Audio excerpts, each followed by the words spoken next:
Warning: the Not Real Art podcast is intended for creative audiences only. The Not Real Art podcast celebrates creativity and creative culture worldwide. It contains material that is fresh, fun and inspiring and is not suitable for boring old art snobs. Now, let's get started and enjoy the show.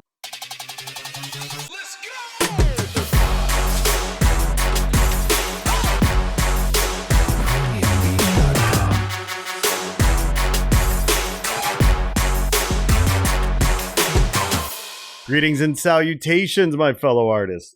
Welcome to Not Real Art, the podcast that celebrates the culture of creativity. I'm your host, Sourdough. And Man One in the house. We got everybody's favorite Man One with us today. We love it when Man is in the studio. How you doing today, sir? I love it. I love it when I'm in the studio. Actually, I love it when I'm in the Not Real Art studio. Not Real Art studio. Well, yeah, when I'm in my studio, I'm working. You're actually working. Here you're playing. Here I'm having fun. Because it's Not Real Art here. Here I'm having fun. Yeah. It's a little warm in here. I'm going to turn the temperature up because, to all of you at home vibes. listening, everyone at home listening, Sourdough is changing his temperature on his iPhone app because there is an app, as we learned, there's an app for everything. For every fucking thing, there's an app. Yeah, well. My furnace doesn't work on my phone, by the way. Yeah, well, this doesn't work either, by the way. That doesn't? Yeah, don't bother. Don't okay. spend the extra money. Oh. Because it, clearly doesn't work very well. Yeah. But anyway, so what are we doing today? I know what we're doing today. What are we doing today? Yeah, so I thought it would be kind of fun to produce a podcast that celebrates our grant winners. For those listeners that don't know, Not Real Art has an annual grant. Last year, we awarded money to 12 lucky artists. So we gave 12 artists each $1,000. This is part two? This is part two. And so what we did was we love our winners. They're fan-fucking-tastic people, and we've been trying to celebrate them and elevate them. Yeah. Our grant isn't just about giving you money and walking away. We want to give you a platform. So we've been producing content around them. We've, featured them on the blog. We've interviewed them. We gave them an exhibition featuring their work at ArtShare last October, which was just a great show. Many of them, It was their first show. But we also wanted to create some video content and some audio content that help them, tell their stories and promote their work. So back in October, we did a video shoot at ArtShare and sort of set up a talk show like kind of stage and had our film crew come in. And we sat down with the grant winners, some of them, and interviewed them and just had a, rap session about winning the grant and challenges and just different things that they're working with, and talked about the exhibition that they were about to go on. Yeah, well, it sounded great on the first episode with those, It was good, right? Yeah. With Rachel and Beth and Edmund and Tony. Yeah. So because we did the video shoot in two segments, right? Yeah. And unfortunately, not everybody could be there. So we did, the one with Rachel and Beth and Edmund and Tony, and that was on the other podcast that I want to encourage our listeners to check out if they haven't done it. Yeah. But on this one, we want to feature the other four that we sat down with. And, as I mentioned earlier, Cheyenne Sauter, our partner over at ArtShare, she and I had the chance to talk to these fantastic young emerging independent artists. And so on this podcast, we have four more of our winners. Right. We have Marguerite Kalhor, who's just this fantastic artist. I really dig her stuff. It's got just like a contemporary funk to it. I mean, it's just, I just really like her stuff. Monica Leal Cueva, a wonderful artist. Juliana Bustillo and Jessie Noguchi, and, wonderful group of independent, emerging artists. What did you think about our winners? I thought it was great. Obviously only seen their work before on the computer screen, and then, being able to walk into the exhibition and see all their work next to each other. It was actually kind of amazing that all the work kind of flowed together. Yeah. In a weird way. Because, usually like curation is very difficult and sometimes you don't get it right. Although these were just, we were going individually, treating them as grant winners. Collectively, the whole show worked great. So yeah, seeing their stuff together was awesome, over at ArtShare. And I thought it was really really powerful, really well executed artwork. It was a strong show. It was strong. It was very strong. And you would think that with that kind of level of sort of diversity, to use an overused word these days, but the eclectic nature of the pieces and everything really hung well together. Exactly. Yeah, and a few of them enjoyed drinking that night too. I know I did. I wasn't trying to rat you out, bro. Oh, man, I'm drunk right now. What are you talking about? Shit.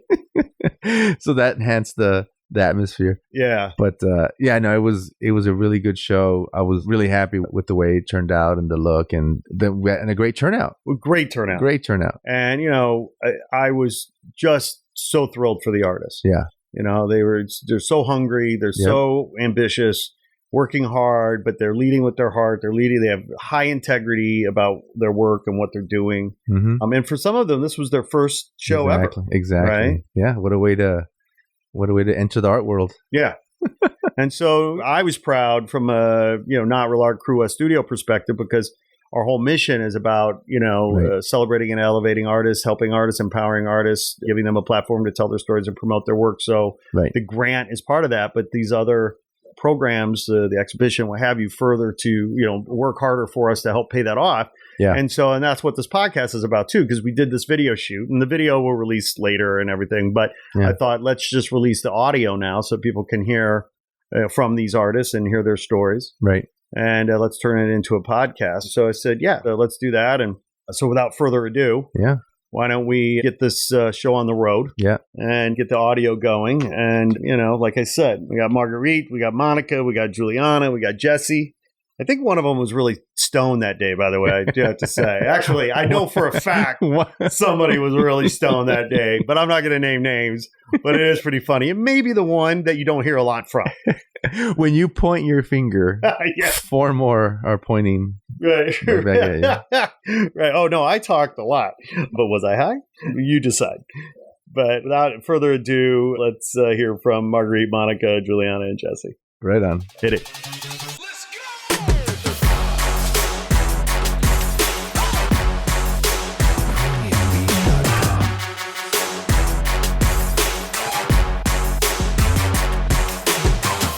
All right. Hi, Cheyenne. Hi, Scott. Good to see you. It's so good to see you again. Thank you. We just have to keep getting together like this. I know. I would love it. We should do this every Tuesday. By the way, let's plan on it. Okay. And today we're so fortunate to be joined by our grant winners. Hey, guys. Hi. Ladies in the house. And I feel like, given the apparel here, the all black, like we need to form a rock band. I like that. Yeah. I was thinking like a hair salon or like a restaurant, but I like the rock band. I feel like it'd be punk, right? Yeah. Death metal, maybe? Are we death metal fans? Oh, right. Okay. Well, we should take some time here to go around and introduce our grant winners. But before we do that, we will thank you all for coming. I know you're busy getting ready for the show on Saturday. So for you to come and sit down, we really appreciate it. We have Jessie Noguchi. Yes. Thank you. We have Marguerite Kalhor. It's just Marguerite Kalhor. Excuse me. It's Kurdish. Kalhor. Kalhor. I love it. Fantastic. We have Monica Leal Cueva. And we have Juliana Bustillo. Yes. Hi. Thanks for coming. Are you going to forgive me for butchering those names? I'm sorry. What do you expect from a white guy who went to public school here in America? Come on. My mom confuses our siblings' names all the time. It's cool. Well, if mom fucks up, I guess, it's okay. Okay, for a stranger. So I'm so grateful to have you guys here because you are the inaugural class recipients of the Not Real Art grant, which was received back in March at the conference. What was it like getting the news that you had received the grant, Jessie?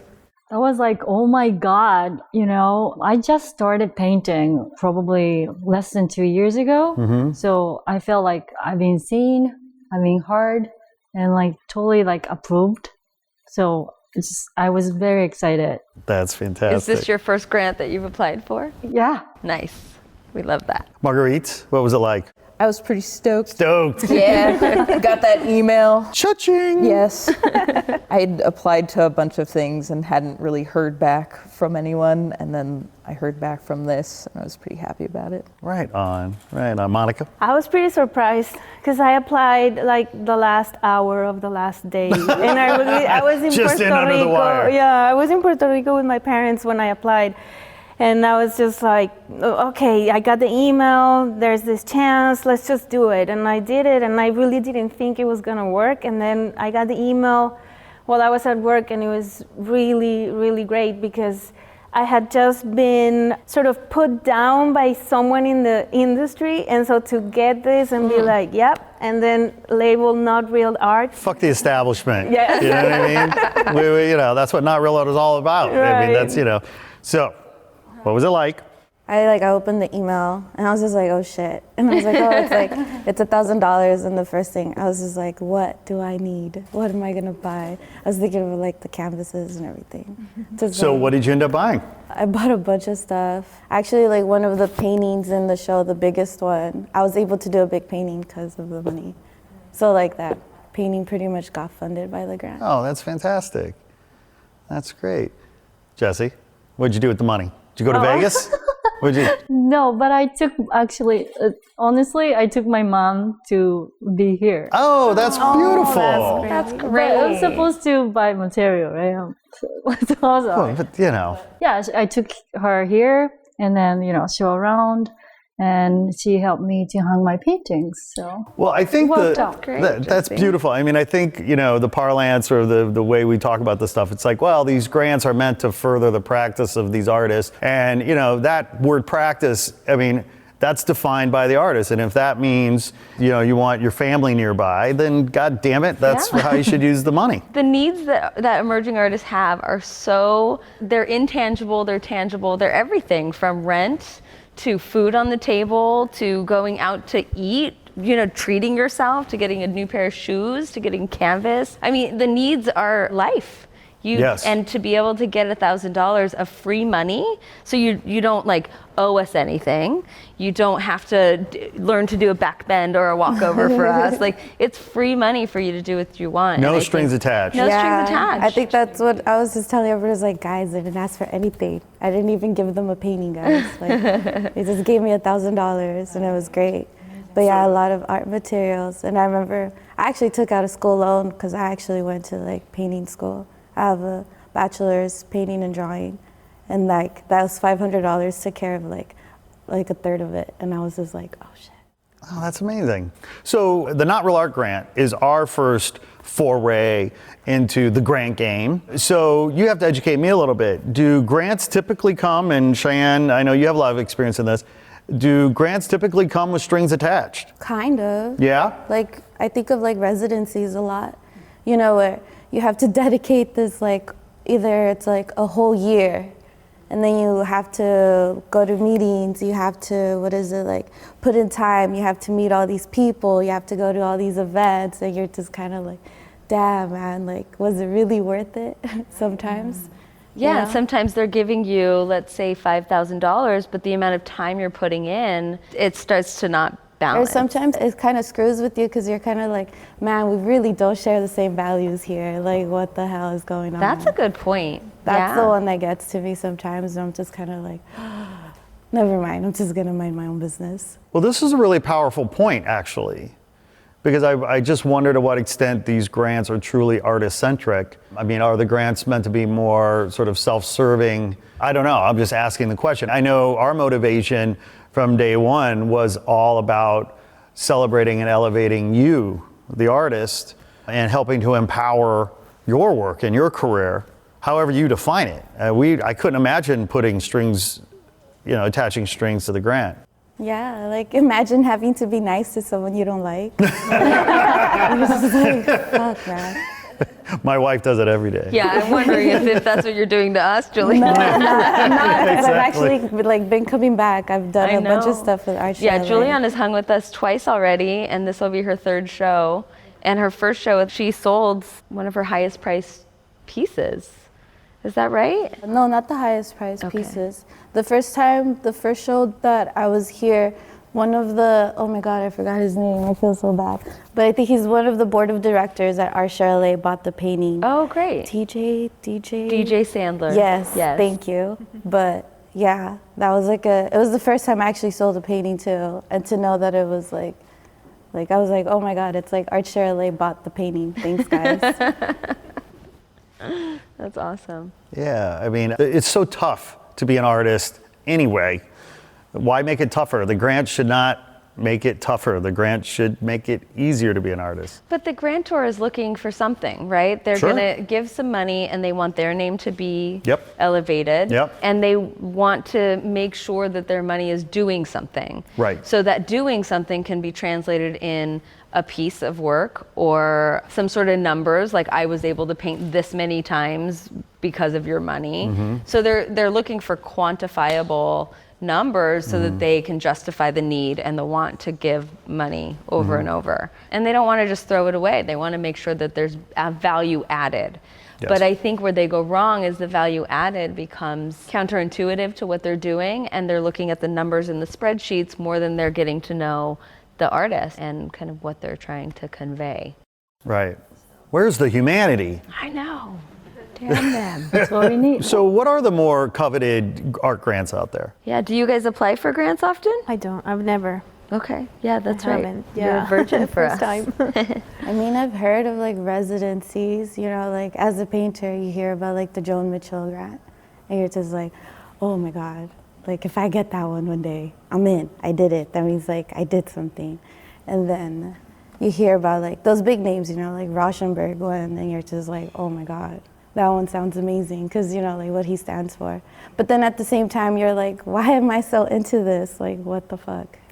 Yeah, it becomes a status game Yeah. versus an actual accomplishment of your practice, I think. And you guys are at the part of your career where it's really just about work. You need to produce work to justify and figure out your vision. How many of you are still kind of figuring out your series and figuring out who you are as a painter? Totally. Yeah. Jessie just started 2 years ago. Yeah, Jessie, talk through your process of the 2 years and how you got here. Right. I started painting because I was in Japan taking care of my grandma. She had a stroke.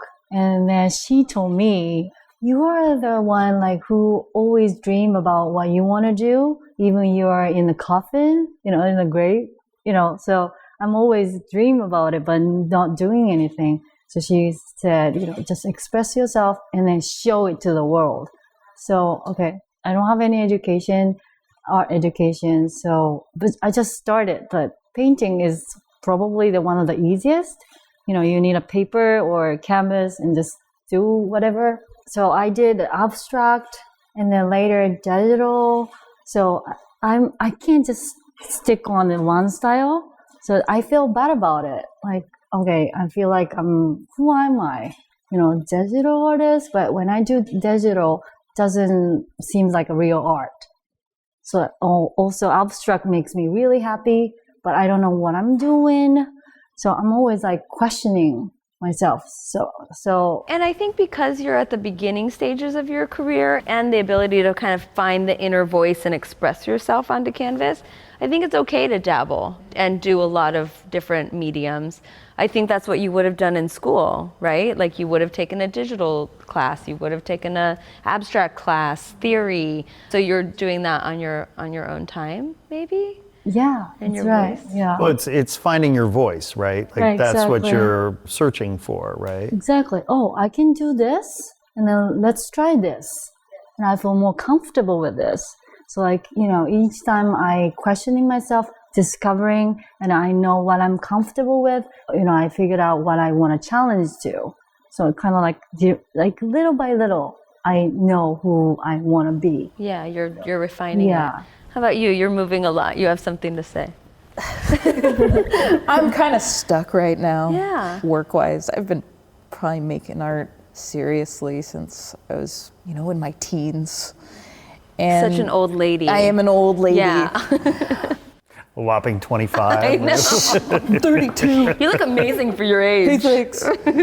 So my work kind of, it's definitely related to the environment that I'm in, and right now I'm working in the movie industry, and it's being in a creative field and being creative is super difficult, like being creative on my own time. So like I'm trying to find a direction and like a new way of expressing myself without fitting into the tropes of the industry that I'm in.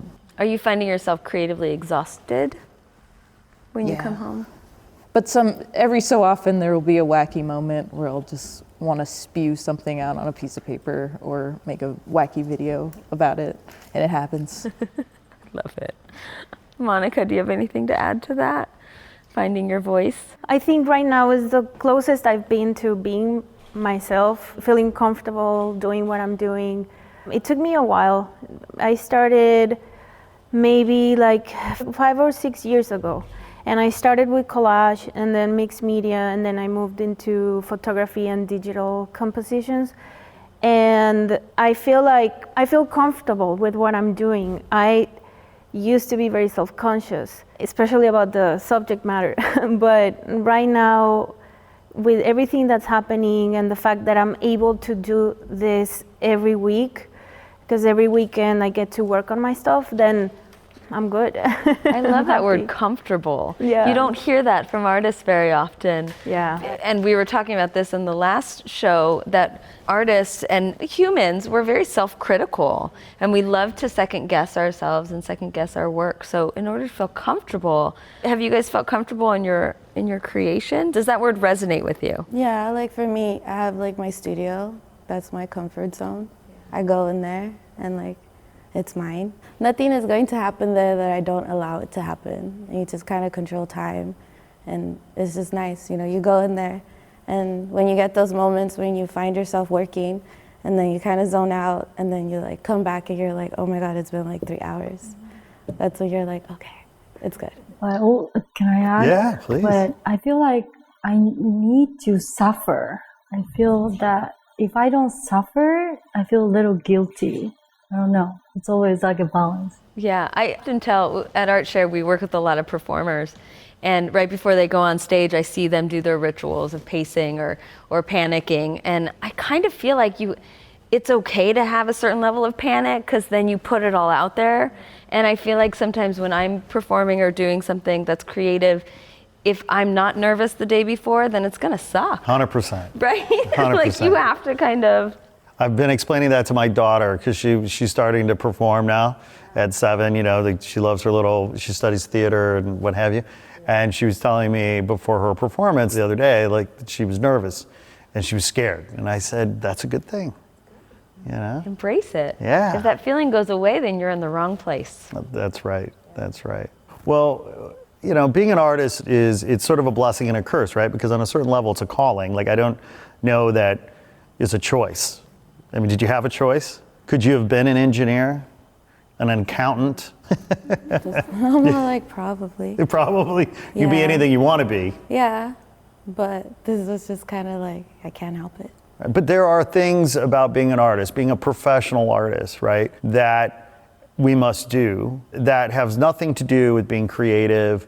It's more about running a small business, you know, making sure you're collecting on your invoices and, oh, by the way, sending the invoices out to begin with, you know, following up on your social media feed, you know, getting out and doing networking. I mean, what are some of the things that you struggle with in terms of your business as an artist? I mean, I guess I used to think about that, but recently I had like a sit down with a teacher, and we were talking about that, like, what kind of artist are you? What kind of artist do you want to be?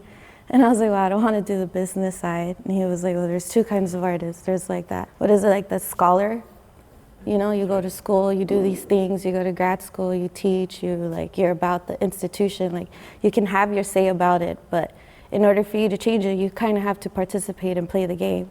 Or you can be the business artist, the one with the assistants, the one with the invoices, the one that's always like trying to produce something, produce the same thing over and over again, volumes. And I'm like, I'm not interested in that. I'm interested in the other thing. I'm interested in finding a way to make my art be part of my, like, literally every day, everything I do, you know, like you give back and you receive.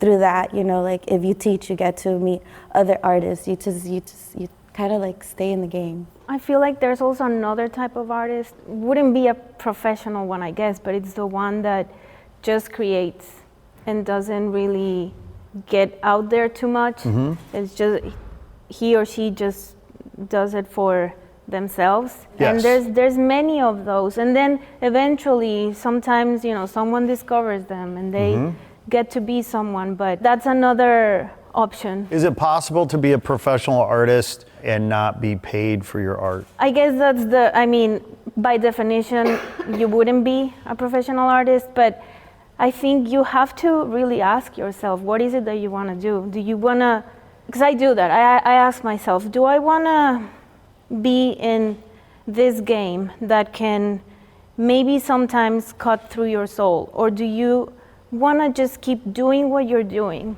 Yes. And yes, maybe there won't be a reward except the fact that you're doing what you love.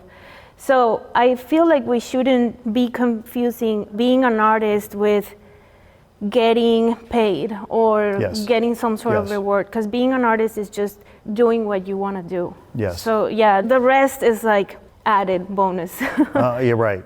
Right. I'm, I think we were saying, Marguerite, you're 25. Is that what we were saying?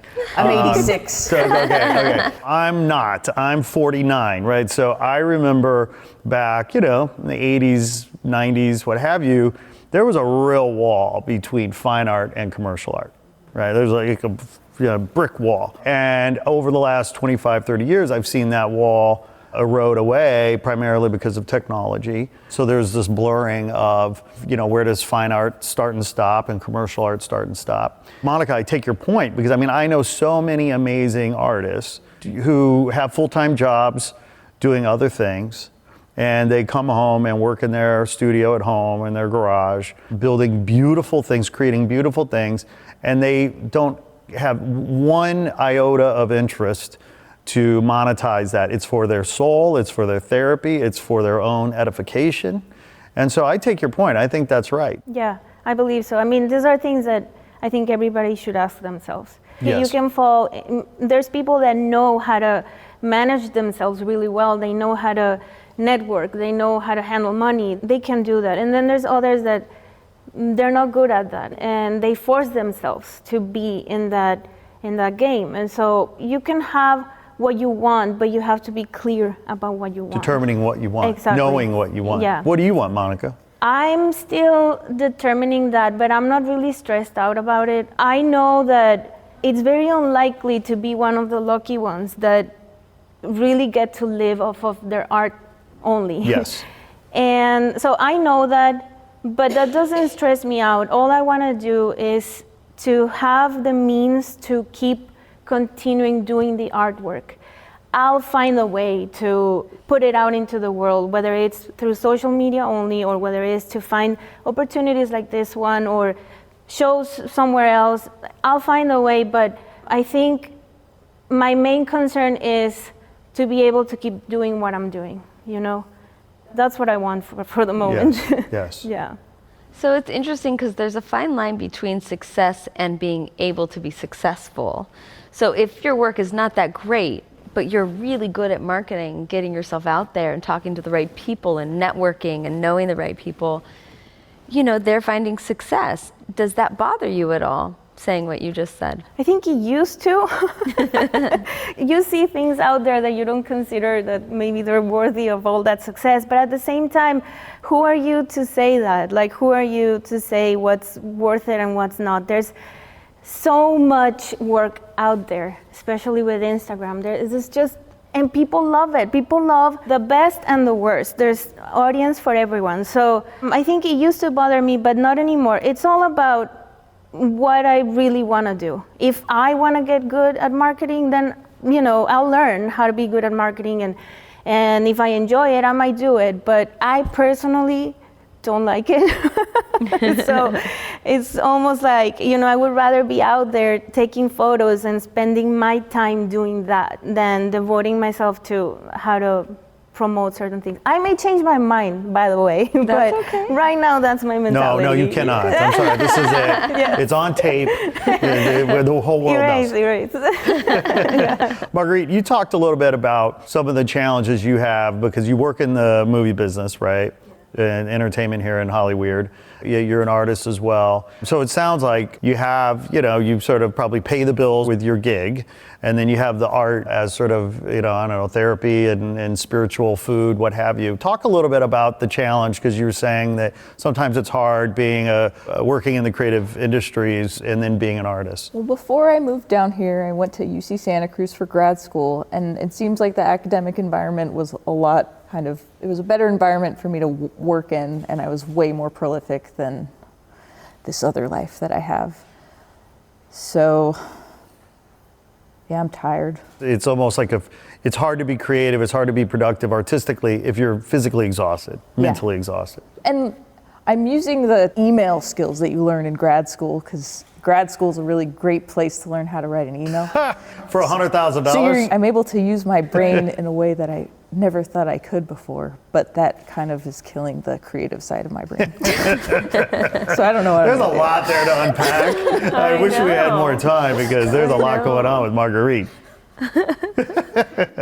Do you regret getting is it MFA? Yeah. Do you regret getting your MFA? No, MFAs are amazing. So UC Santa Cruz is cool. It's a research institution.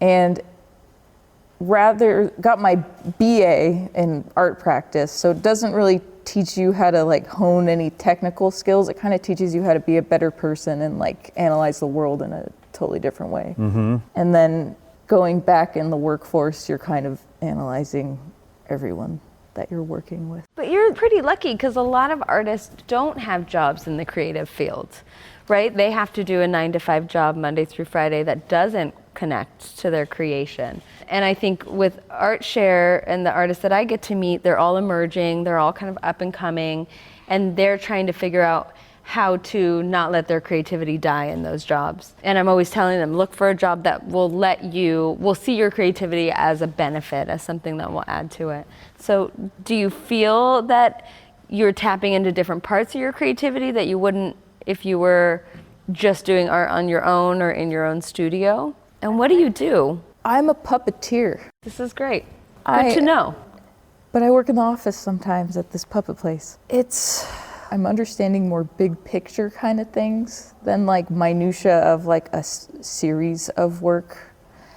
And so my experience is kind of slowly growing, and I will be able to make something that is cohesive, I think.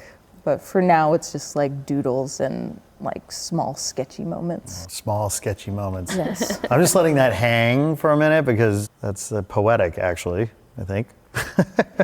Monica, I'm curious, how do you find community? Juliana, I want to, as an artist, it's a lonely profession sometimes. You're in the studio working with your art. I mean, how do you guys find community? So I actually work with artists, but even there's a lonely aspect. I'm in the background of the studio, the artists are in another spot, and so I get to talk to them. But what I do is I do these zine fests. I don't know if you know what they are, but people do their own publications and their own promotional materials, and then you go and you sell them there, and it's a great way to meet people. It's a zine fest. It's a zine fest. Okay, so what's the website? I want to make sure our viewers know how to find it. There's many. There's one in LA, one in Long Beach, there's one per city. Okay. What you do is you, as an artist, you sign up, you apply. You should have your own publications, because that's what you're going to apply with. And then they accept you. And then you go and you set up a table and you put your publications and your products, whatever it is that you have, and then you sell them. These are products at low prices. They're not, you're not going to be selling anything at $300 or $1,000. But there's a lot of artists there from every single walk of life you can think of, and you get to meet them, and I've made great friends there. And sometimes through social media we exchange ideas or suppliers or whatever, and that's what I do. So trade events, trade events are a great place. Juliana, how do you find community? I went to school, and that's where I found most of my friends, or like artist friends, you know, your teachers or your mentors. Eventually, if they see you participating, they kind of end up becoming your peers. Another thing too is just like, you know, if you want to be a part of the world, you kind of have to participate. Doesn't matter how bad you think it is. You know, like for me, I know what I like, painting and drawing. If there's a painting and drawing show and everyone's talking about it, I'm like, I have to go see it. I need to see what's up. I need to say if I like it, why I like it. If I don't like it, why I don't like it. I need to just, actively be part of that conversation. Right. Jessie? Actually, I haven't found, I don't know anybody. Well, this is it. Exactly. This is you found it right here. Great. And so I'm really listening everybody's saying, okay, well. Is that important to you, do you think? To find collegiality with other artists? I love to see other artists. So, I try to go to gallery show every weekends and to see, can we make friends with? No. Yeah, so this is great. Yeah. Cheyenne, what kinds of things does ArtShare do to help bring artists together? Nothing. Thanks for the honesty. I know, right? No, our work is really done through our programs and through our main gallery show. Our shows are all group shows, have anywhere between 10 and 15 artists in them. We have art studio spaces here where artists are able to kind of commingle. And then the apartments upstairs, that's 30 people that are constantly kind of sharing their creative ideas with each other. I think the beauty of ArtShare is the more that you put into it, the more you get out of it. Yes. So the more you're here, the more you come to shows, the more you're talking to artists, the more kind of that synergy is created. And I think painting and drawing specifically, and anything visual, it's a very internal process. And so I think even the most introverted person is looking for someone to talk to about it. And so what we do at all of our gallery shows and openings is all the artists have a name tag that either says I'm an artist or it says their name and that they're an artist. And so that just kind of helps to grease the wheels a little bit for that social engagement. Do the buyers have a I'm a buyer tag so that they can connect? I spot them for you guys, don't worry. And then a lot of amazing things just happen organically. And if I see that the connection needs to be made, there's a gentleman, Parker Winan, who's curating a show at Angel City Brewery, and he does a lot of pen and ink drawings. And so I connected him with Timothy Melgoza, who has a similar aesthetic. And, so we'll make those individual connections. But the more time we get to spend with you guys and hear what you're looking for, the more we can kind of grease those wheels for sure. I know some artists find community through giving back and mentoring younger kids and trying to. Have you guys worked with mentees at all in terms of youth programs or? On Saturdays, I'm the art teacher. That's amazing. Where at? It's like a little daycare in Monterey Park by where I live. I teach 2 classes. So I just come in on Saturdays because on Saturdays is when they get their art class. I have 2 classes. The first class is the advanced drawing class or the advanced art class. And those are kids anywhere between like 9 to 13 years old. So, and then the second class, that one's the cute one. They call it the baby class. So then it's like 3-year-olds to like 6-year-old kids. So fun. Every Saturday. I know it's hard sometimes given just the constraints of time and resources. I mean, we're all so damn busy. It's hard to find time to give back and to do the things that, maybe are sort of outside of our day-to-day. What are some of the struggles that you guys have in terms of managing your time and finding the spaces that you need to feed your soul? You kind of just revolve your life around it. I do. I know where I can and can't work, in terms of distance. My studio is here. I will not work more than blah, blah, blah, X amount of distance from my studio. And then it's just like timing too, like I will not work at a place that will have me working like 12, 14-hour shifts. I don't think so, I'm sorry. I'd rather be poor than be going crazy or something. It's cool, I've been poor all my life.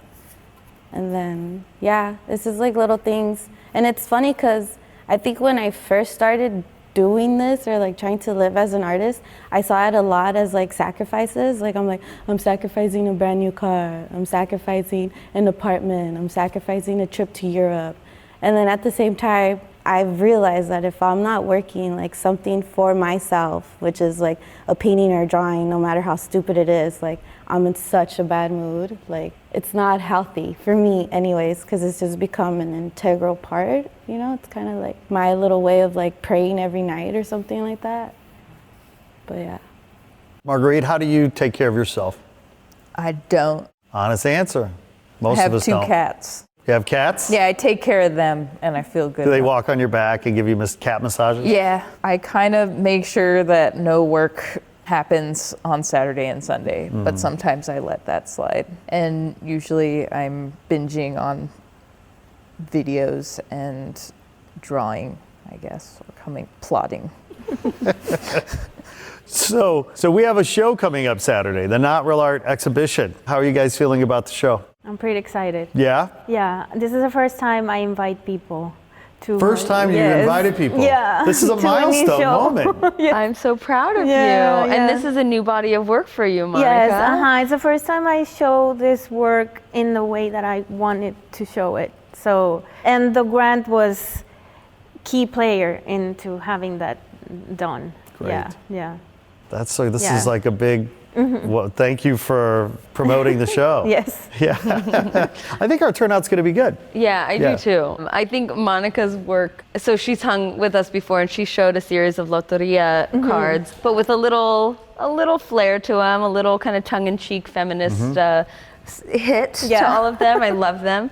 I'm a huge fan of them. And then this one, I remember you emailed me and you said, it's too hard to explain. Here are some images. They won't help either, but can you trust me? And I remember I forwarded it to the gallery person. I said, we got to trust Monica. Right. She had such beautiful craftsmanship to those Loteria cards that I knew that I'm excited Thank to you. see this work. You have such a refined touch to everything you do. Can you describe the work a little bit? When I did the Loteria cards, those were, I used the same cards from the game to rearrange the meaning for them. And so I was cutting each character in each card and then combining them to create new meanings, new cards.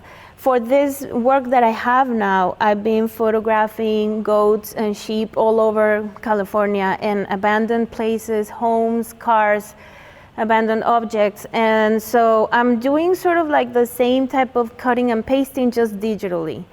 And yeah, I mean, there's a lot of, it seems like it's a very different medium, but when it comes to detail, it's very similar. The way you're cutting and the way you're paying attention to every single border and everything so that the images look realistic, you know. But it's not collage. You're actually building on top. It becomes a dimensional object. Yeah, well, they are built in layers digitally, yes. So excited to see them. Yes, thank you. Jessie, Yes. tell us about your work that's going to show Saturday night. Yes, I have, like I said, I don't have any fixed style. So I have some abstract, some digital based on like somebody's face. I played around. Is that digital? That's digital. Okay. Yeah. So I don't know how, I couldn't decide which one is, appealing to the audience or, so I just throw everything.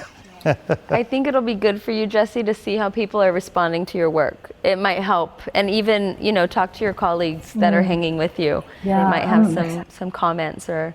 Well, but that raises such an interesting point. I want to ask all you, like, in terms of that voice inside and choosing the pieces, are you trying to be strategic and be a mind reader and say, okay, I think this piece is going to resonate with the audience the most? Or do you say, to hell with that, this is the piece that I love, this is the piece that I want to show because I'm most proud of this piece, who gives a shit what anybody thinks? Or is it some combination? I don't know. I started thinking more about, like strategically, like, okay, what do I think? And then in the end, I was like, you know what, these are the ones that I like. Yes. So I sent an email and I was like, can I change them? And they said yes. So in the end, I put exactly what I wanted. Yes. Yeah, because you never know when you're gonna have another opportunity, so you might as well just do what you want to do if you can in the moment.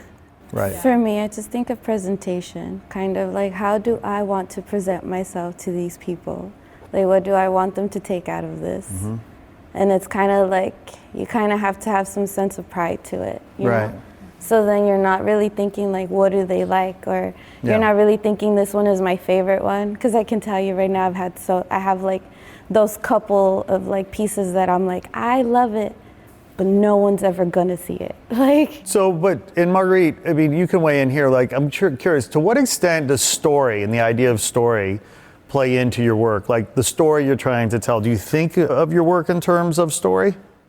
Well, it's like the piece is like an accumulation of several different stories. You could just look at like the historical period in which the piece was made, or like what artists or like subject matter I'm referencing, you know, so it's kind of a grouping. My work in the show doesn't really have its own singular story. It's kind of, I'm referencing like cell animation and its demise, but I'm also kind of in discussion with going on supply runs and going to the plastic store and what can I find at the plastic store. So Her work is wacky. Can I just say that? Like, I've never seen anything like it. Is it acrylic created on film, on plastic clear film? Please correct me, but in an image, you're like, is that cellophane? Is that a fruit roll up? Can I peel that off of the cellophane? Right. Like, and then it looks thick and it looks like there's not anger, but just like swirl of emotion and color in there, and there's no figurative narrative to it. It's just, but it's so cool. I love the application of it. All right. Well, I mean, the pressure's on now. It's just there. And then she also, a dimension, it's coming off the wall, and then Right, she'll right. create the different cellophane layers to give it that kind of diorama, come on into the painting. Sounds like a piece that my 2-year-old son would be like, look at this. Yeah. Yeah. Can I eat it? You broke it, you buy it. Yeah. But I have Let's no hope money. he does. Let's hope he breaks it. That's my goal audience, I think, 2-year-old children. Yeah. Yeah, right. Hey, that's a good audience, It right? is. If you get the 2-year-old crowd, the 2-year-old market, They laugh, they cry, they get angry, and you don't know what exactly caused it. it's pure emotion. Yeah. It's They're in pure between emotion. diaper and underwear. Like, Yeah. that's confusing. It is. Juliana, what about story in your work? I was listening to a podcast, and it was a painter I really admire, Kim Dorland. I think he finally was able to summarize it into one word, like it's about intent. Intent. Yeah, rather than story. Like, what am I intending to do here? And then that's where I kind of start off, and then I go off in my own world. Do you find that there is a common theme inside your intention? Or would you say your work and your works have sort of unique intention unto themselves? It's like both. Yeah. They each have like their own little thing going on, but most definitely it's like the urban landscape. Yeah. That's like, I grew up here in East LA, Boyle Heights, downtown. My studio is like on 4th Street. Right. So like, I don't know. It's kind of ridiculous, but it's like a legit infatuation with like buildings and structures and all of that good stuff. There's a sense of chaos in your work that I've just always loved. Like, she'll create the architectural urban landscape and those lines, the horizon line that you expect with the trees and the palm trees. And then all of a sudden on the left, there's this chaos going on in abstract. What are you trying to marry in that narrative versus abstract? Myself. Like, it's kind of like, it's the history of painting. I'm kind of like a big nerd about it. That's what I want to do. I want to be like a master painter, a master printmaker, as old school as that sounds. And then, you think of all these styles and you study them. You go to school, but then you also have the stuff you find out about on your own, like you have your anime, your cartoons, you have your TV, you have your siblings, you have your friends that also show you all these other things. And then you have the things that you learned at school, like how to combine the perfect colors together, that push and pull, that Hans Hofmann, all that like refinement, like history. So then that's where all of that comes from, where I'm just kind of like where is this like flow? How can I unite these worlds and not make them look separate, not make one look better than the other one, just like really just like, what is it? Marry the both of them, just like in unison. I love that. Yeah, it definitely comes through. The piece that you did in the last show with the drag queen. No, that wasn't me. Oh, that wasn't you. So sorry. Well, it screamed you, and I should introduce you to each other because I know who she is. We went to the same school, same program. Fantastic. Yeah, we won't say her name. Screw her. But no, the chaos inside of reality. I feel like that we're all trying to balance that. It's great. I do have one last question, just for me. Culture, diversity, your backgrounds. How much of that lens comes through in your work? How much do you carry from it and bring that forward into what you're doing, or is it muted? I try not to think about it, because if I think about it, it's gonna come off as like some superficial thing. Like a forced. So it's just kind of like, if it comes out, it just comes out, you know, like when you're talking and all of a sudden you're like, oh shit, and you're like, oh fuck, I just swore. Like, you know, just like let it flow out naturally. Don't force it. Don't try to hide it either. Just like let it happen. Thanks. Jessie? Yes, I think in Japanese culture, especially where I come from, I have to be quiet. I have to be in the box. So when I came here and I start, doing what I do right now, finally I feel, oh, okay, this makes sense. No wonder I didn't fit in over there. So that's maybe, so now, yeah. That connects to the screaming face that you're showing at Not Real Art. It's a beautiful face that's just screaming with so much emotion. I'm excited to see it. Marguerite? So I am fourth generation Japanese American, and then my father is from Iran. So in both cases, my mom is just like crazy about, like, she has like the wackiest sense of pop culture humor, and I associate her more with like being a Bay Area person. And my dad, he came over here with visions of Mighty Mouse and soccer, so he's not like, he's pretty cartoony too, and he came by himself, and he's definitely more Californian than Iranian, I'd say. And so my work, it's a nod to both those cultures, but at the same time, it's like in a weird, sad exile state, because I don't speak either of those languages, and I am not recognized by either of those cultures as being of that. So, yeah. So I like the media. Yeah. Thanks, Marguerite. Identity was something that I never thought about in my life, and I moved here into adulthood, so I don't think about it. I don't think about the fact that I'm Mexican, or too much anyway. But when I got here, I realized that was a thing. It's like, who are you, where you come from, and what do you stand for, and all those things. So I don't think about it when I'm doing the artwork. I think it comes through sometimes. I do use the Virgen de Guadalupe in my images. That is an icon that when I moved here and I would see it on buildings, it would just grab me. It was like, okay, this is home. This is home. Every time I saw it, this is home. So I think that's why I include it, even though I'm not religious or anything like that. But the other part of me that has to do with my background that I think comes through is the magical realism. And that I just realized that recently when I saw a movie called Tigers Are Not Afraid, I think that's the title, and it's all magical realism, and I realized that's what I'm doing. Yeah. And it's a Mexican movie, so I think that's the way it comes through. Yeah. Thank you. Yeah. That's beautiful. Well, Juliana, Marguerite, Monica, Jessie, thank you so much for hanging out with Cheyenne and I today, talking about our common love for art and the excitement that we have for Saturday's show. And it's going to be fantastic. And please come back. Will you come back? Yeah. Because now you're part of the Not Real Art family.